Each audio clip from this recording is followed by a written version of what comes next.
아버지, 사랑하는 자녀들을 아버지의 품 안에 안으시고 성부와 성자와 성령의 삼위일체께서 저희들의 모든 거처에 함께 하시며 약속하신 대로 우리와 함께 하시는 임마누엘로 저희들의 모든 인격을 회복하시고 사람들의 눈에까지 보시기에 심히 좋았더라로 지어져 갈 수 있도록 오늘도 역사해 주심을 아버지 감사를 드립니다.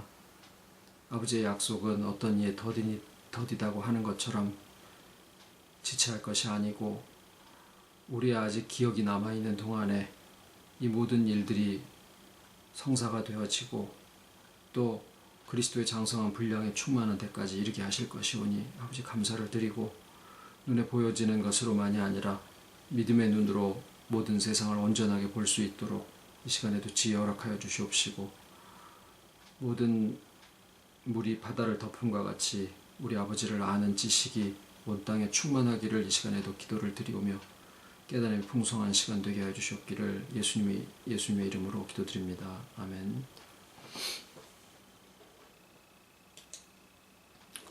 오늘 말씀은 사도행전 11장 19절로 26절입니다. 사도행전 11장 19절로 26절.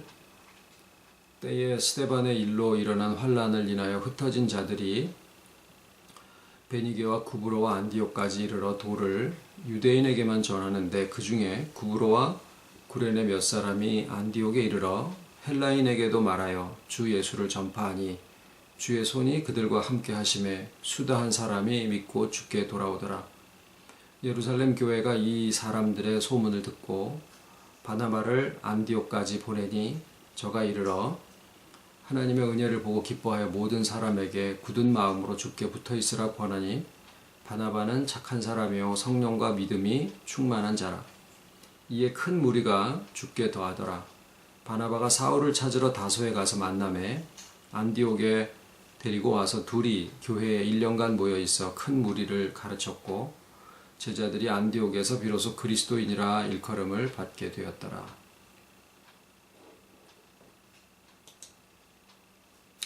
오늘의 이 짧은 본문에는 그 스데반의 순교로 인해서 사람들이 흩어지게 됐고 그 흩어진 사람들이 그 이전에 바벨론에 의해서 유다가 멸망할 때 각처에 흩어졌던 유대인들 즉 디아스포라에게 주님의 복음을 전하게 되는 하나의 계기가 되었고 그리고 고넬료를 기점으로 해서 이방인에게까지 하나님의 선택이 이루어졌다. 그러니까 이 표현이 그렇습니다. 이방인에게까지 선택이 주어진 것이 아니라 유대인을 택하셨던 하나님의 선택이 이제는 하나님의 택하신 모든 백성들 천하만국의 모든 민족들에게로 그것이 바뀌어졌다라는 의미죠. 그 내용이 들어가 있고요.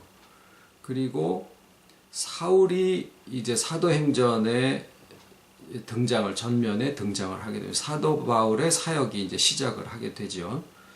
그리고 오늘 저희가 이제 나누고자 하는 안디옥 교회에서 처음으로 그리스도인이다라는 그러한 호칭을 듣게 되었다라는 사실이 오늘의 그 짧은 본문 가운데 이런 사도행전에서 다루고 있는 몇 가지, 한 5가지 정도의 아주 정말 굵직한 주제들이 서로 연관이 되어지면서 이렇게 한 7절에 걸쳐서 지금 다 담겨져 있는 그런 구절의 그런 본문입니다.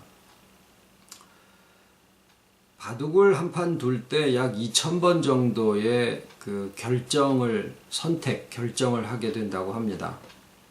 그리고 약 200수나 250수 정도에서 바둑이 이제 종결이 되는데 그 전체의 대국이 결국에는 어떤 결정적인 한 수에 의해서 판세가 형세가 결정이 되는 경우들이 아주 허다하다고 그래요. 한 사람이 전체 하나님의 성경의 역사에서 또는 인류의 모든 역사에서 한 사람의 개인이 얼만큼이나 큰 영향을 미칠 수 있을까? 우리가 살아가면서 그런 생각들을 아마 한 번씩들 해보실 수 있을 것 같은데, 반대로 하나님께서 성경의 모든 역사를 통해서 역사하시는 것을 보면 결국 사람을 통해서 역사를 하시기 때문에, 오늘 그 본문 말씀에 이제 주의 손이 함께 하셨다라는 말씀이 있지만, 결정적으로 이 새로운 시대가 왔다라고 하는 것이 이 오늘 본문을 기록하고 있는 누가의 의도입니다.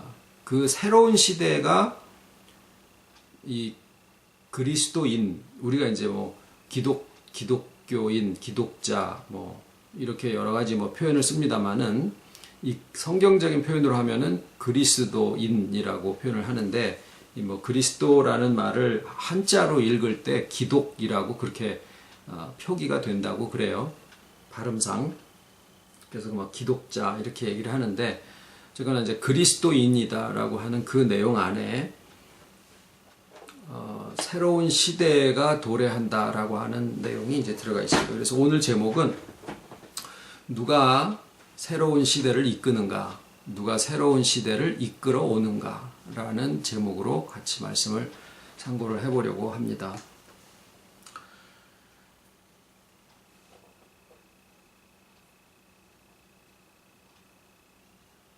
구약에 이제 구약과 신약 이렇게 나누죠.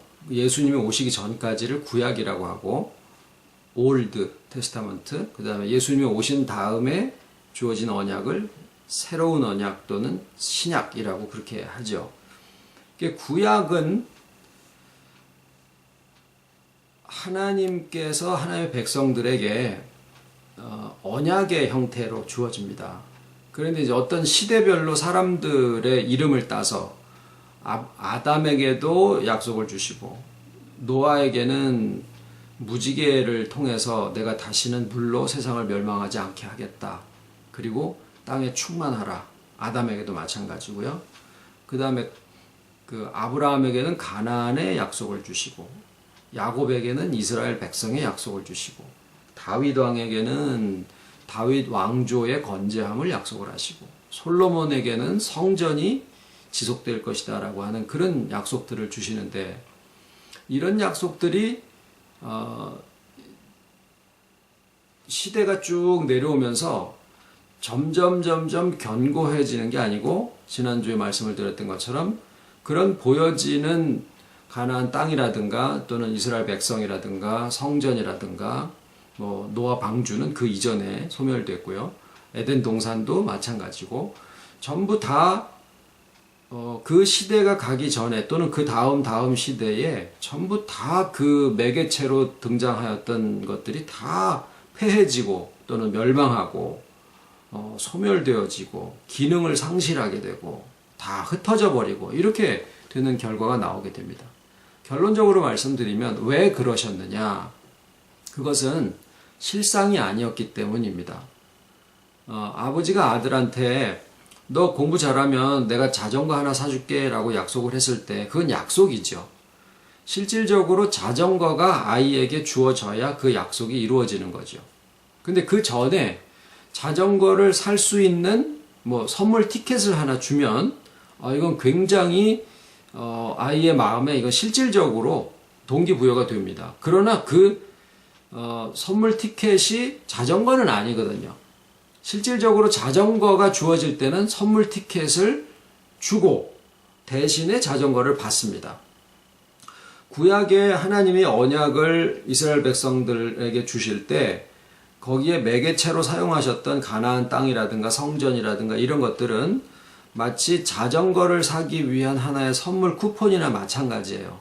그래서 실상이 올 때는, 자전거가 주어질 때는 그 선물 쿠폰을 주고 대신에 자전거를 받듯이, 실상이 올 때는 그 이전의 구약 시대에 주어지셨던 매개체들이 이제 더 이상 필요치 않게 되기 때문에 그것이 마치 폐해지는 것처럼 보여지지만 이것은 실상이 왔다라고 하는 것에 대한 증거가 되어집니다. 그래서 실상을 보지 않으면 성경이 마치 실패의 연속인 것처럼 보여지게 돼요.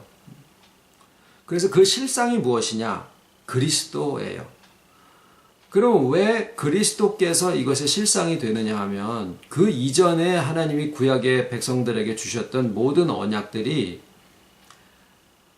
너네들이 열심히 하면은 번성할 것이다. 너네들이 진실하면은 성전이 지속될 것이다. 너네들이 신앙이 좋으면 어떻게 될 것이다. 이렇게 어떤 그 사람들의 행동과 그 사람들의 율법 준수와 이런 것들을 조건으로 하는 준수 조항 이런 게 아니고 구약에 주어졌었던 그 모든 언약을 이렇게 일목요연하게 종합을 해보면 하나님이 우리와 함께 하신다라고 하는 사실을 여러 가지 형태로 보여주신 거거든요. 그래서 모든 언약의 매개물들이 이제 폐해지는 것처럼 보이면서 실상이 오셨다라고 하는 그 실상이 예수 그리스도이신데 그 예수 그리스도께서 그 온 인격과 그 존재 자체로 우리에게 나타내 주시는, 증거해 주시는 것이 곧 구약에 있었던 언약과 동일하게 하나님이 우리와 함께 하신다라고 하는 사실이에요. 그래서 그 하나님이 우리와 함께 하신다라는 사실을 말씀으로도 하셨지만 예수님의 존재 자체가 그 사실을 우리한테 표현을 해주고 계시는 것은 예수님을 성경 복음적으로 우리가 알기를 예수님은 하나님이신데 곧 동시에 사람이시다라고 하는 신과 인이 한 인격으로 계시는 그러한 존재예요. 그러니까 이 신과 인이 하나님과 사람이 함께 하신다라는 어떤 그분 자체의 독특성을 얘기하는 게 아니라 그 존재 자체가 스스로 표현하고 있듯이 그 정이 되어져 있듯이 결국 거기에 사람이 의미하는 것은 우리들 전부 다고 하나님이 의미하는 것은 하나님이시고 그래서 예수님이 정말 아무 말씀을 안 하셔도 이렇게 깃발이 바람에 흔들리면은 깃발은 소리 없는 아우성 이런 그 시도 있었듯이요. 예수님이 그냥 그 자체로 존재하시는 것만 해도 하나님이 우리와 함께 하신다라고 하는 그 하나님의 언약을 우리한테 증거해 보여주고 계신다라는 겁니다.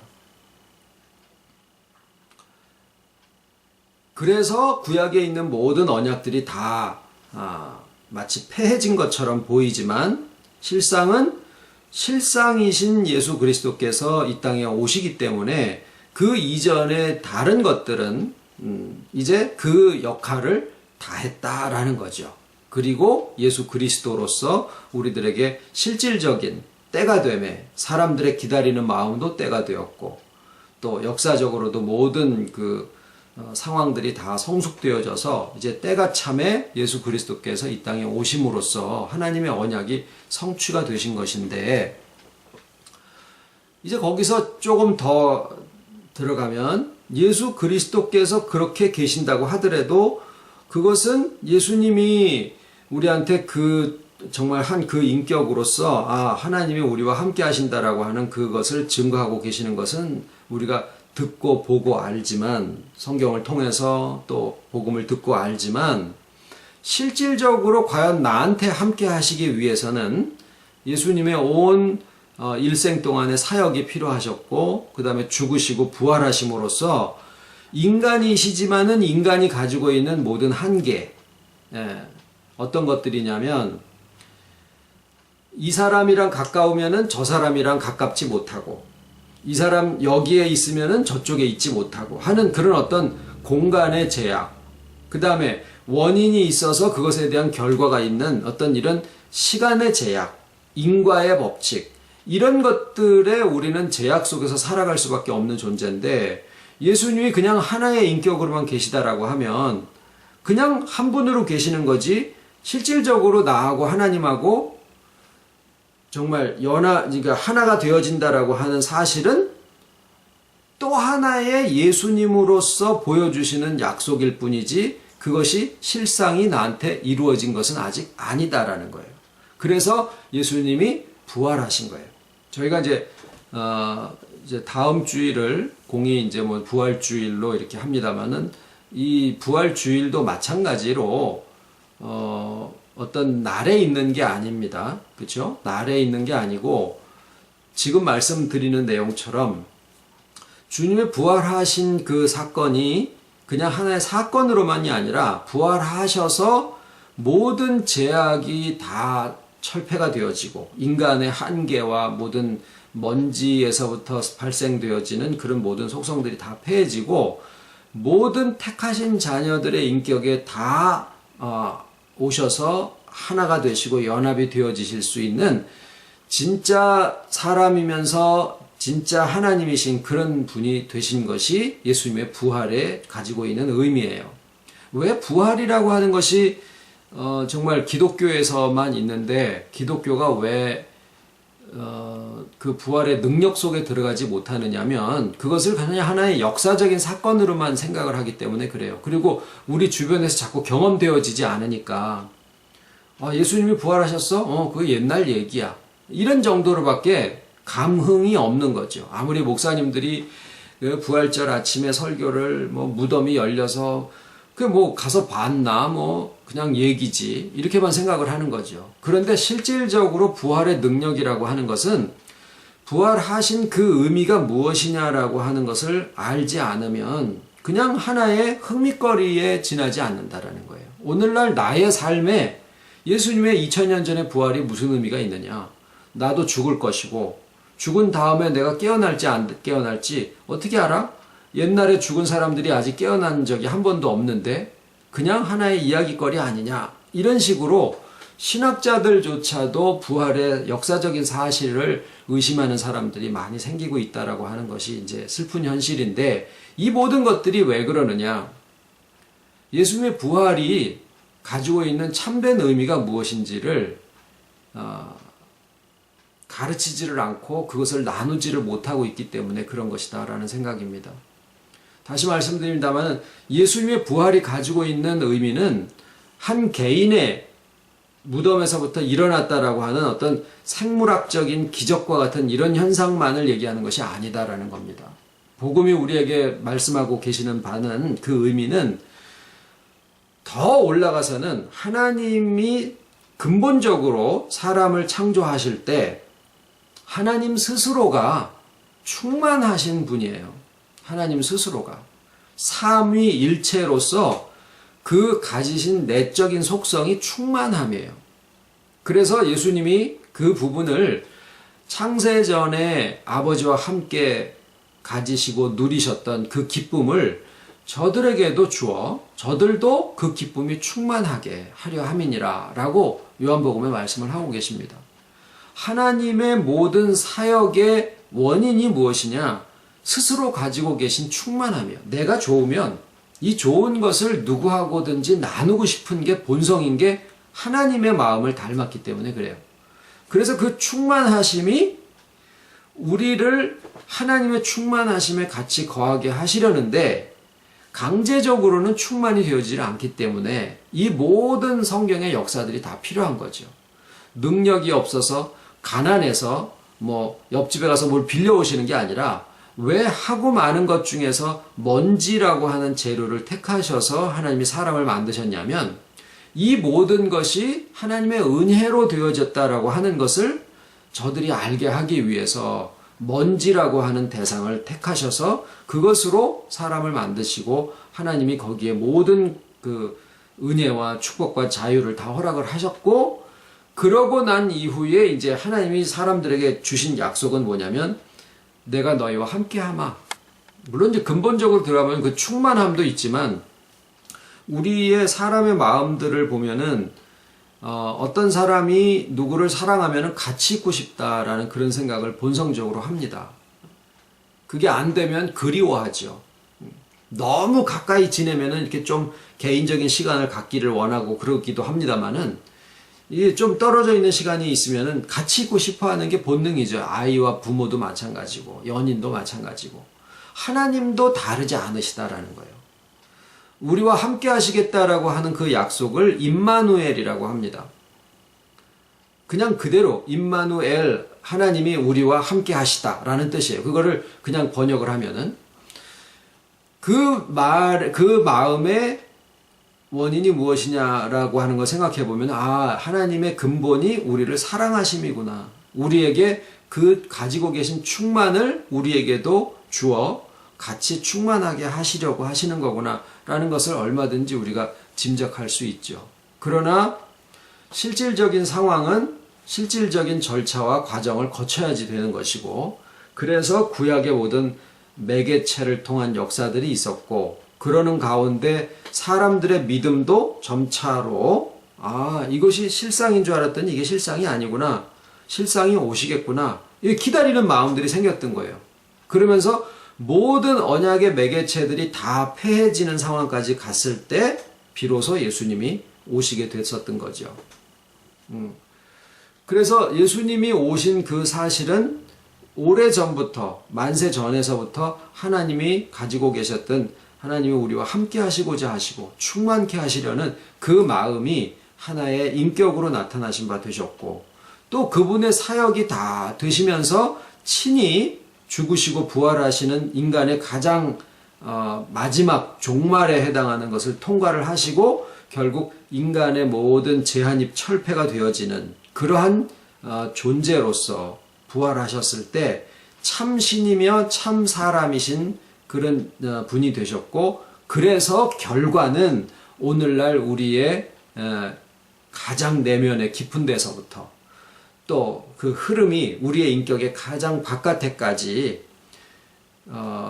정말 강물이, 생수의 강물이 흘러서 온 땅을 적시고 만물을 풍성하게 하고 소성하게 하고 그러듯이 주님이 우리에게 오셔서 하시는 역할이 회복을 하게 하시고, 인간사는요 다 이렇게 뒤틀려 있는 것들이 많습니다. 그래서 어떤 사람이 모나고, 어떤 사람이 어떤 것이 지나치고, 어떤 사람이 어떤 것이 너무나 쭉 빠져버려 있고, 이런 일들이 왜 그런가 하고 보면 받아야 될 사랑을 못 받았거나 또는 어떤 부분에서 공격을 받았거나, 그 근본적으로 가서 보면 채워져야 될 그 부분에서부터 채워지지 않고 있는 데서부터 이 모든 일이 일어난 거거든요. 그래서 주님이 우리에게 오셔서 함께 하신다라고 하는 이 사실은 그저 우리는 그런 소식을 듣는 것입니다만은 그 듣는 소식이 실제로 있는 사실을 이야기를 하는 것이기 때문에 그것을 들을 때 우리의 마음에 그것이 합치가 되어져요. 이거를 성령이 감동을 주신다라고 해요. 그래서 내가 실제로 눈으로 보지 않았지만 성령의 감동으로 그것을 나에게 주어지시는 사실로 받아들일 수 있게 됩니다. 그때 이게 나의 복음이 돼요. 그러면서 그 복음이 가지고 있는 능력이 우리의 인격을 속에서부터, 겉에서부터 화장빨로 속을 치료하는 게 아니라 속에서부터 회복의 역사가 일어나게 되는 거죠. 사람이 어떻게 보면 굉장히 복잡한데 어떻게 보면 아주 단순합니다. 기계처럼 단순하다라는 뜻은 아닌데 하나님의 창조의 그 순리에 맞아지면은 그냥 그대로 회복이 되어져요. 그래서 그러한 상황을 예수님이 나의 짐은 쉽고 가볍다. 나의 이 주님의 복음은 쉽고 가볍다. 신앙생활하기가 왜 이렇게 힘들어? 그거는 자기의 의로 뭔가를 성취를 해야 된다라고 생각할 때는 힘듭니다. 그런데 지금 말씀드린 이런 어떤 복음의 순리와 그 원리를 우리가 알고 이해를 하고 또 실제로 그 역사 가운데 우리가 있게 되면은 아주 쉽고 편하고, 그것을 이제 성경에는 하이웨이라고 그렇게 표현을 했더라고요. 대로. 마치 그 에스컬레이터가 나의 삶에 이렇게 쭉 펼쳐져 있어서 거기에 올라타면은 기차 타고 여행하듯이 그냥 편안하게 나의 목적지를 향해서 갈 수 있다. 이런 식의 표현을 성경에서 쓰고 있어요. 예수님 말씀하신 것처럼 저희는 그러한 것이 되어지는 것을 증거하고 있는 거죠. 그래서 그냥 우리들의 이야기를 하고 있는데 그것이 복음이 이야기하는 것과 같아지는 그런 상황인 겁니다.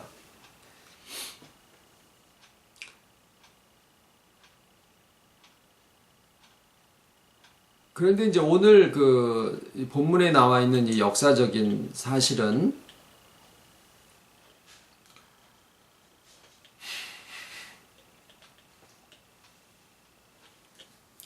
이 예수님의 제자들이, 그러니까 하나님이 사람이 되셔서 그 모든 사역의 길을 다 가시고 죽으시고 부활하시는 그 그 참 사람으로서 개인의 상황들이 이렇게 이제 성경에 표현이 되어 있습니다만은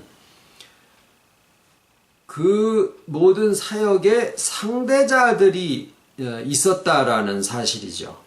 그게 당시에는 예수님의 제자들이었었습니다. 또 그때 같이 모여 있었던 무리들도 거기에 포함이 됩니다.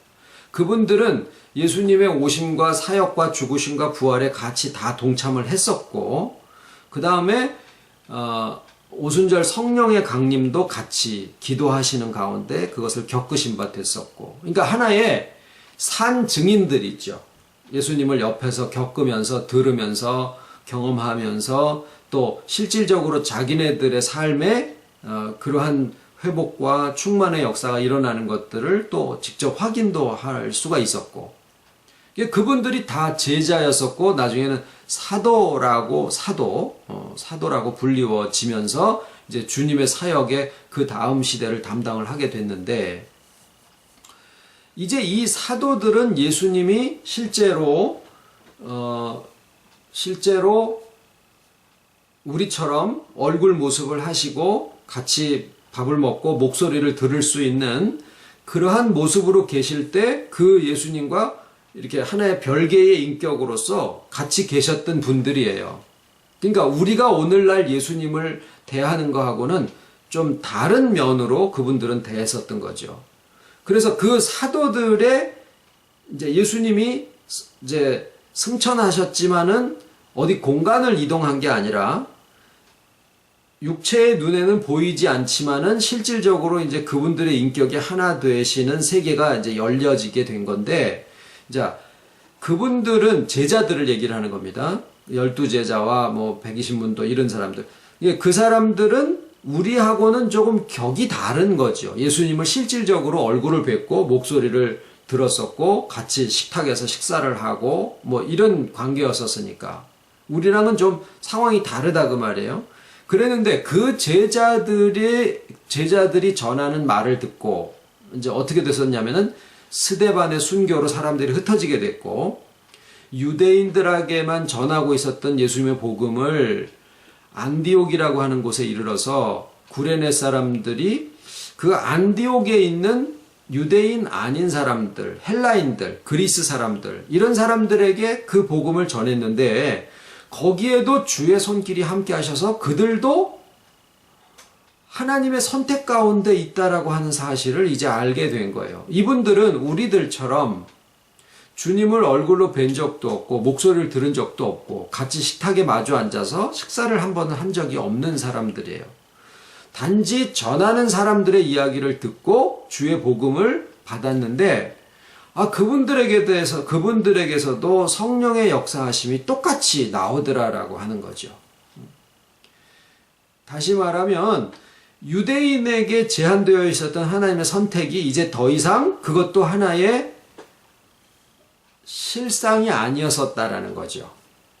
즉 하나님의 택하심이라고 하는 실상은 이제 모든 백성, 모든 나라, 모든 민족에게 공의, 동등하게 다 이제 선택이 주어지게 되는 것이고, 거기에 복음이 전파가 되어져서 복음을 듣고서 그렇구나 하고 성령이 조명을 해서 깨닫게 하시면 누구라도 하나님의 택하심 가운데 있었던 사람들은 그 말씀을 자기의 것으로 받아들일 수 있게 되고, 또 성령의 회복하게 하시는 그런 역사와 충만에 이르게 하시는 역사에 같이 어떤 차이도 존재하지 않는 상태에서 같이 그런 역사가 있게 되어진 거다라는 거죠.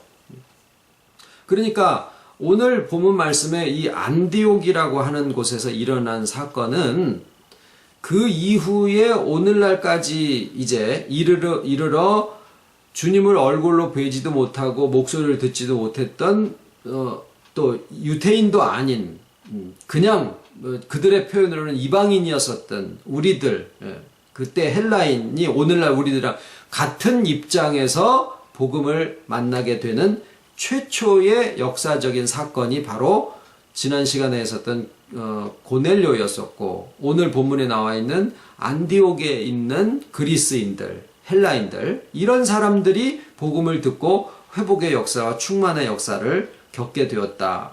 오늘날 우리랑 같은 시대다라는 거죠. 그런데 그분들에게서 무슨 역사가 일어났느냐 하면 그리스도인이다라고 그들이 불리워지게 됐어요.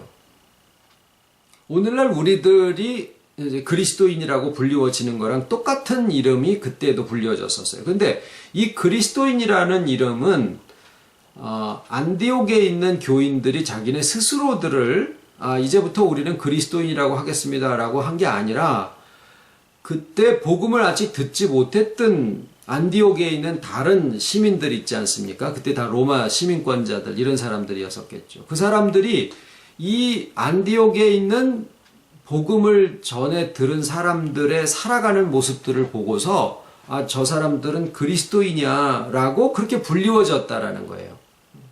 그러니까 그 내용을 가만히 생각을 해보면 이 안디옥에 있는 사람들의 대화의 중심 주제는 그리스도였다라고 하는 것을 우리가 짐작할 수가 있어요. 모든 대화 속에 그리스도라는 얘기가 있구나. 한번 얼굴도 보지도 않았고 또 같이 식사를 한 적도 없었던 예수 그리스도인데 그 예수 그리스도에 대한 그 어떤 능력이 이분들의 삶의 인격을 변화시키고 회복시키고 또 뭔가 충만에 이르는 그러한 삶의 모습을 바깥에 있는 사람들이 본 거예요. 그리고 그 사람들이 여기에 있는 안에 있는 사람들을 저들은 그리스도이냐라고 불러주었다라는 거죠. 자, 이런 이제 아주 그 역동적인 역사적인 하나님의 그 섭리가 이제 모든 게 다 폐해지는 것처럼 보이면서 실상이 오셨고 그 실상이 더더군다나 이제 자기 각자의 개인의 인격에게까지 임하셔서 이제 예수의 모습조차도 못 봤어도 목소리를 못 들었어도 이제 그게 더 이상 상관이 없어요. 왜? 그분의 부활하신 사실로 인해서 자신 안에 그 예수 그리스도의 부활하신 주님이 연합이 되셨고 이로써 하나님이 우리와 함께 하신다라고 하는 사실이 내가 유대인이 아니어도 괜찮아. 율법을 그 전에 있었던 율법을 몰라서 안 지켜왔어도 상관이 없어.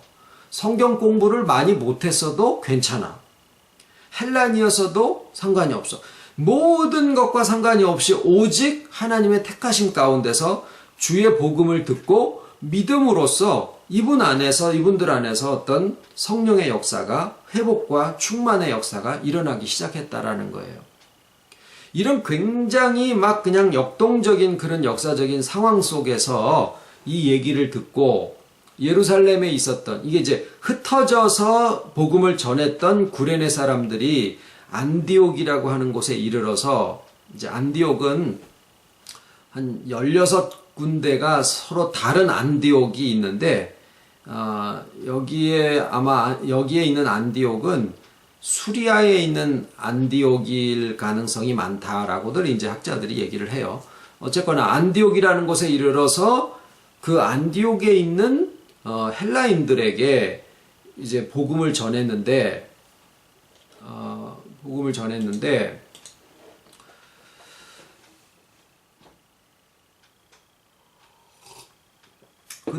그들에게도 똑같이 성령의 역사가 있었다. 회복의 역사와 충만의 역사와 이런 역사가 있었다. 그러니까 이제 예루살렘 교회에서 그때 제자들은 핍박이 오거나 뭐 죽음의 두려움이 있거나 상관없이 그냥 예루살렘 마가 다락방에 거기에 그냥 남아서 예루살렘을 지키고 있었죠.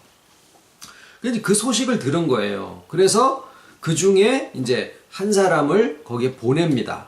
그 뽑혀서 보내진 사람이 바나바예요. 바나바.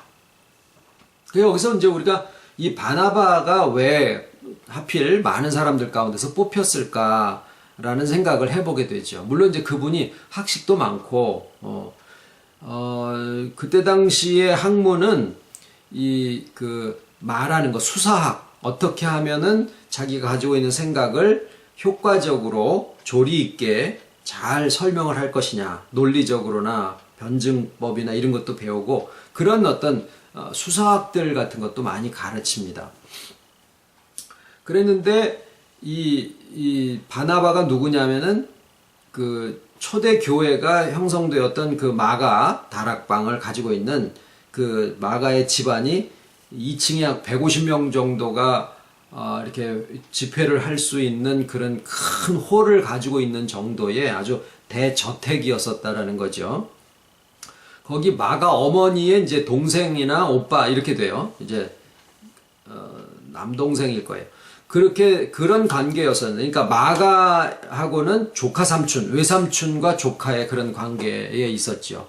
그래서 이 자기 조카 마가에 대해서는 이 바나바가 굉장히 각별하게 관심을 기울입니다. 근데 처음에는 이 마가가 굉장히 유약한 청년이었었어요.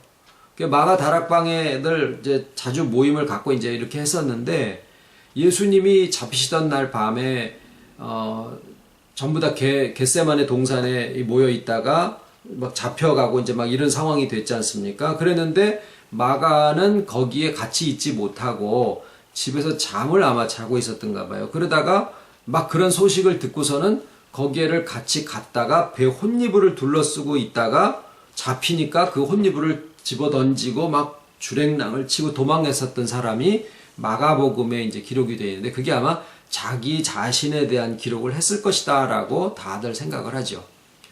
그래서 이제 위험이 오면은 쉽게 도망가 버리는 그런 이제 청년이었었는데, 부잣집 도련님이었었죠. 공부도 많이 했고, 그러니까 이제 마가복음을 쓸 수 있는 정도의 그런 학식과 글재주와 이런 것들을 가지고 있었던 양반인데, 그냥 온상에서 자라난 그런 청년이지 않았느냐. 어떤 어려움이나 곤란을 많이 겪어보지 않은.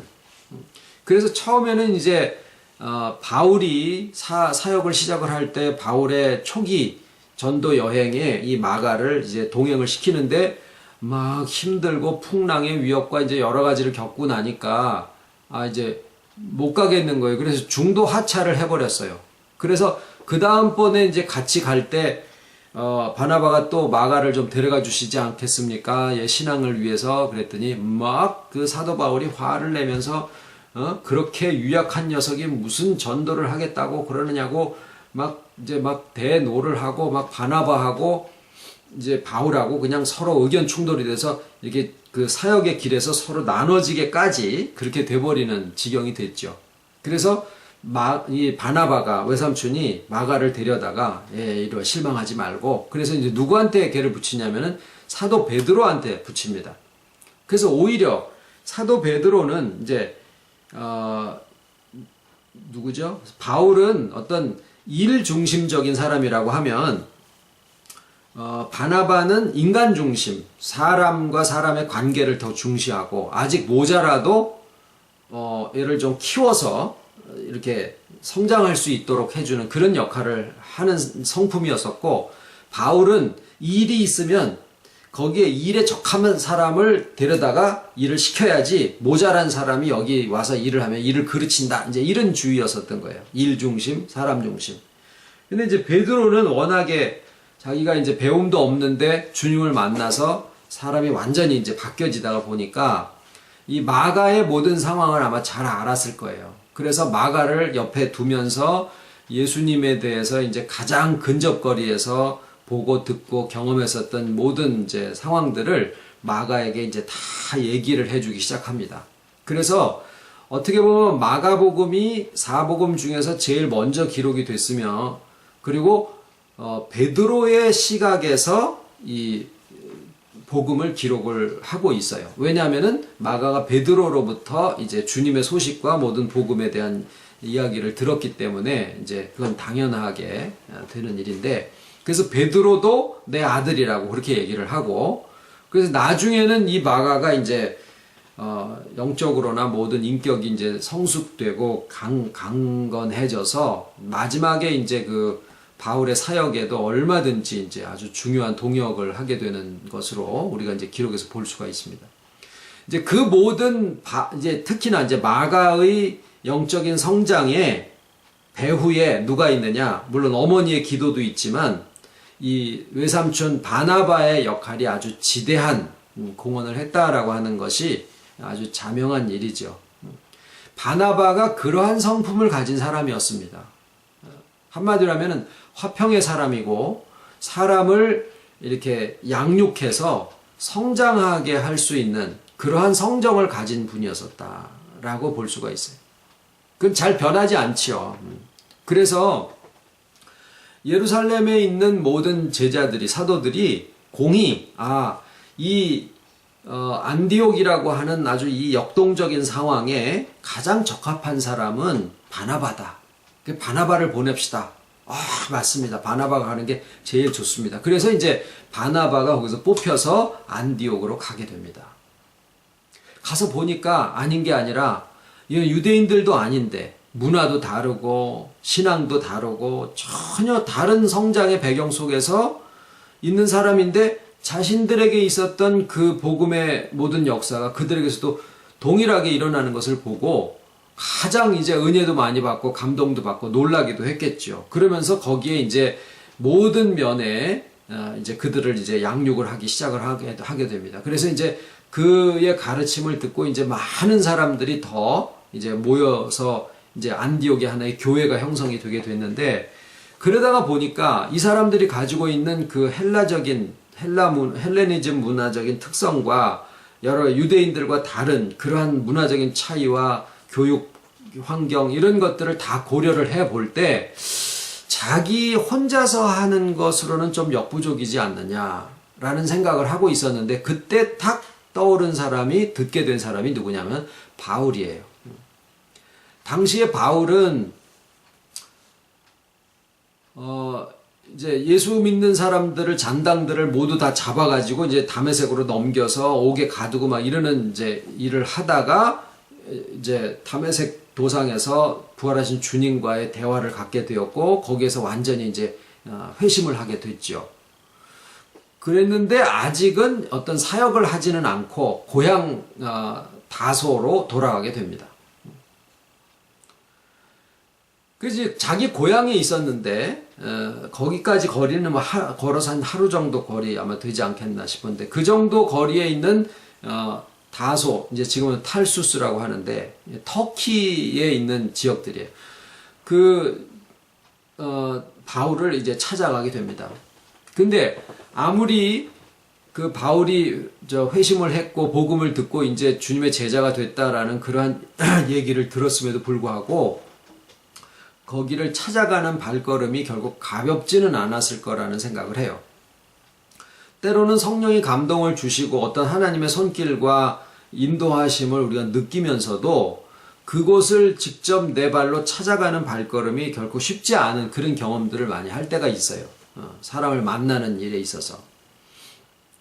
그래도 하나님의 인도하심을 믿고 거기를 이제 찾아갔을 때, 성경에는 그런 기록이 별로 없습니다만은 틀림없이 처음 보는 바울이지만, 처음 보는 바나바지만 아마도 그 둘이 만났을 때 아주 놀라운 서로의 그 경험들을 하지 않았을까라는 생각을 해보게 됩니다. 그리고 거기에 많은 대화가 있었을 테고, 뭐 보자마자 성령이 막 찌릿찌릿한 이런 것은 아니었겠지만, 어쨌거나 거기 가운데서 복음으로서 서로가 굉장히 공감을 많이 하면서 많은 대화 가운데 서로가 은혜를 나누게 됐었을 테고, 그리고 이제 바나바의 요청을 받아들여서 바울이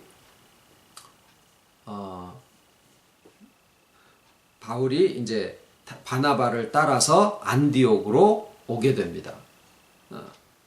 그 이제 오늘 제목에 아까 말씀드린 것처럼 시대를 이끌어오는 자가 누구인가라고 했을 때 결론은 하나님이시지만, 새로운 시대를 이끌어 오시는 분은 하나님이시지만, 하나님은 보이게 역사를 하시는 게 아니라 항상 시대마다 사람들을 통해서 역사를 하시는데, 스데반의 순교에서도 그렇고 스데반의 순교로 각지에 흩어져서 복음을 전한 사람들도 그랬고, 그 복음을 받은 안디옥 사람들도 그랬고, 예루살렘 교회가 안디옥에 바나바를 보내기로 결정한 마음에도 그랬고, 또 안디옥으로 가고 있는 바나바의 발걸음이나, 또 안디옥에 가서 그 가르침을 주고 있을 때나, 그리고 다소라고 하는 고향에 진짜 묻혀서 있었던 바울을 찾아가서 대화를 하고, 그 다음에 바울을 안디옥으로 다시 이끌어오는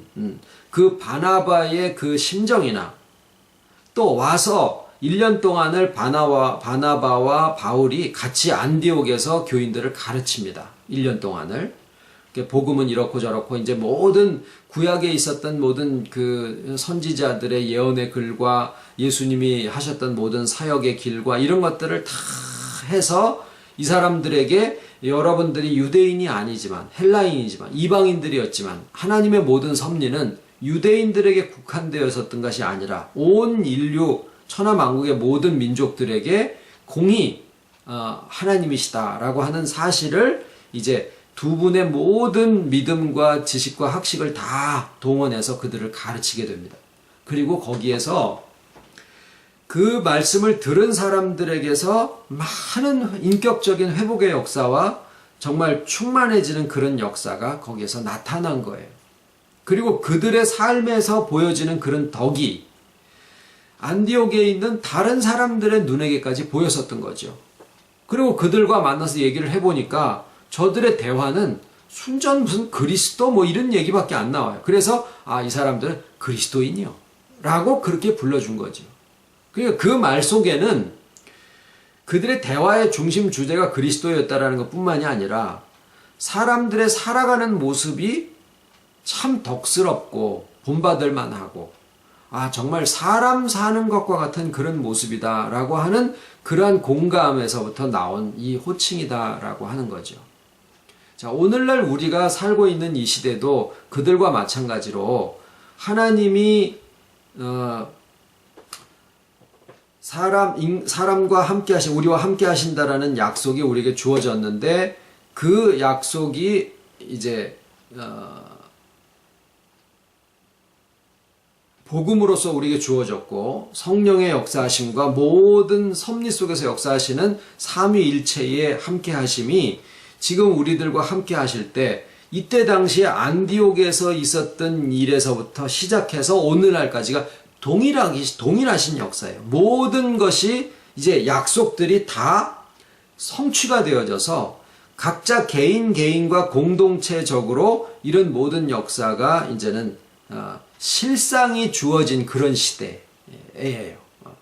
이제 더 이상 눈에 보여지는 성전이라든가, 눈에 보여지는 팔레스타인 땅이라든가, 눈에 보여지는 어떤 유대인이라고 하는 제한된 민족이라든가, 어떤 무슨 기구라든가 이런 것들에 의존하는 게 아니라 오직 부활하신 주님 그 자체가 우리의 인격과 연합하시고, 성령의 역사하심으로 우리의 인격에서부터 모든 것이 순리적으로 돌아가게 되고, 또 그 순리적인 역사 속에서 하나님의 창조의 능력이 우리의 삶의 각 부분에, 각 층에, 인격의 각 층에 골고루 그 역사를 하심으로써 우리의 인격이 어느 한쪽에 치우친 게 아니라 믿음과 우리의 삶과 인격과 관계와 모든 환경과 소유에 대한 것과 이런 것들이 전부 다 하나님의 창조 섭리와 맞아떨어지는 이러한 회복과 충만의 역사가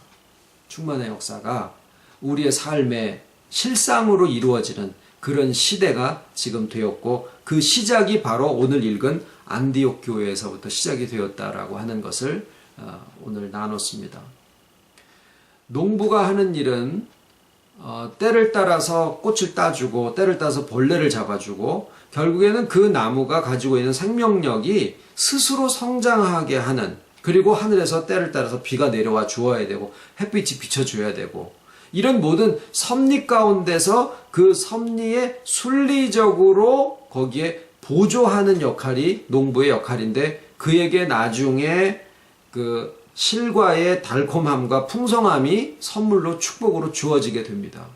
우리의 삶이 가지고 있는 의미는 그래요. 내가 자식을 키우는 거라든가 교육을 하는 거라든가 바나바와 바울이 그들이 자기네들의 이야기를 한 게 아니라 바로 이러한 하나님의 섭리의 순리가 어떠하며 여러분의 인격 속에 그러한 일들이 어떻게 진행되고 있는가 하는 것들을 전해 주어졌을 때 삼위일체 하나님의 역사가 그들과 함께 했다라고 하는 것을 증거하고 있는 거예요.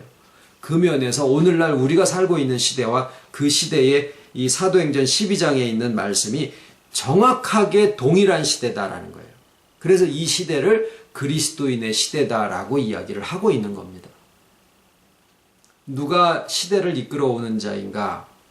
바나바, 바울, 안디옥 교회, 예루살렘 교회의 사도들, 또 구레네 사몬, 구레네 사람들이 안디옥에다가 그리스도인들에게 복음을 전한 사람들, 디아스포라, 모든 사람들이 다 있지만 근본적으로 하나님이 이끌어 오시고 오늘날 이 시대에도 누가 시대를 이끌어 오는가라고 했을 때 우리 하나하나들이 다 그 자리에 있다라고 하는 겁니다. 기도하겠습니다. 모든 것의 실상이 성취되어져서 이제는 각자가 그리스도로 그리스도 안에서 그 문을 통과하고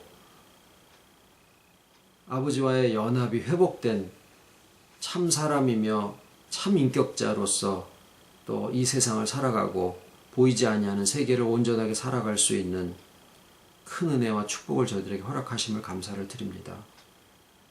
우리가 이전에 아버지를 알지 못했을 때가 있었고 또 하나님을 알되 순리적으로 알지 못하여 자의의 무거운 짐 가운데 시달리고 있었던 때도 있었고 저희들에게도 모든 역사가 이해치 못하는 것까지라도 다 합하여 우리에게 주시는 그 약속의 실상이 어떠한 것을 알려주시기 위한 하나의 과정이었었던 것을 이제 와서 저희들이 또 알게 해주심을 아버지 감사를 드리고 복음으로 모든 실상이 저희들에게 성취되어진 것과 또 우리의 인격 속에 주와 연합함으로 모든 것이 회복의 시작이 되어지고 성령의 생수의 강물이 인격의 각 층과 삶의 각 마디마디에 골고루 균형 있게 역사를 하심으로 하나님의 창조의 모든 풍성함과 그 능력이 오늘 우리의 삶을 통하여서 얼마든지 풍성하게 충만하게 성취되어질 것을 아버지 감사를 드립니다. 저희들의 삶을 보는 자들의 입에서 그 덕을 칭송하고 보기에 좋다라고 하는 그러한 고백이 나올 것을 오늘 본문이 증거한 것처럼 저희들도 그런 삶에 있기를 진정으로 소원을 드립니다. 하나하나 걸어가는